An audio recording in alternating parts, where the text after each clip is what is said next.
Tuyo, ano? Dried fish. Kung tawagin is English dried fish. Aba, ang English ah. English pa talaga ah. Yan.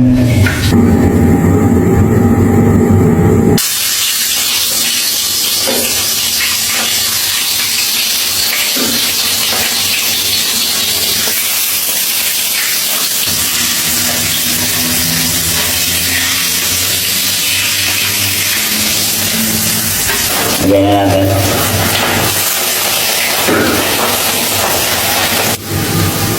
Yan na.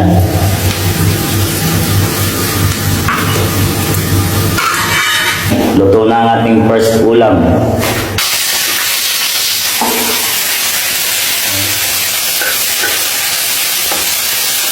Guys, walang technique sa paghalo.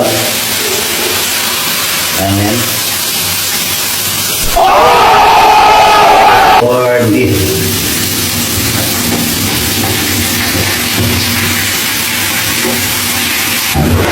Lambot na, pwede na.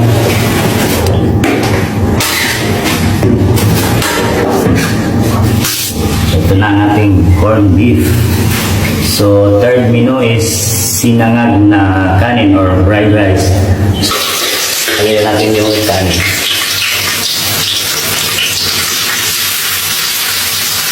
Yan, scramble lang natin yung egg. So, lagay tayo. Ito pa yung mantika. Lalagay tayo ng tuyo. Ito yung ginagawa kong panlasa mga guys. Hindi na natin kailangan ng asin. So, para may kulay din yung ating fried rice.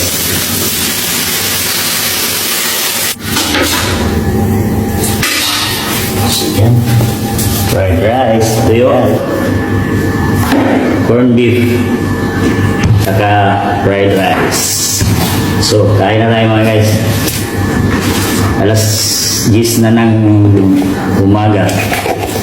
Ito ay almusal tanghalian na.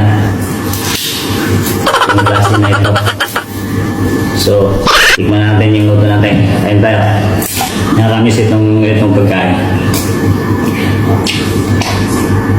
Sa Pilipinas mo lang ito titikman mo. Guys, sausaw sa suka.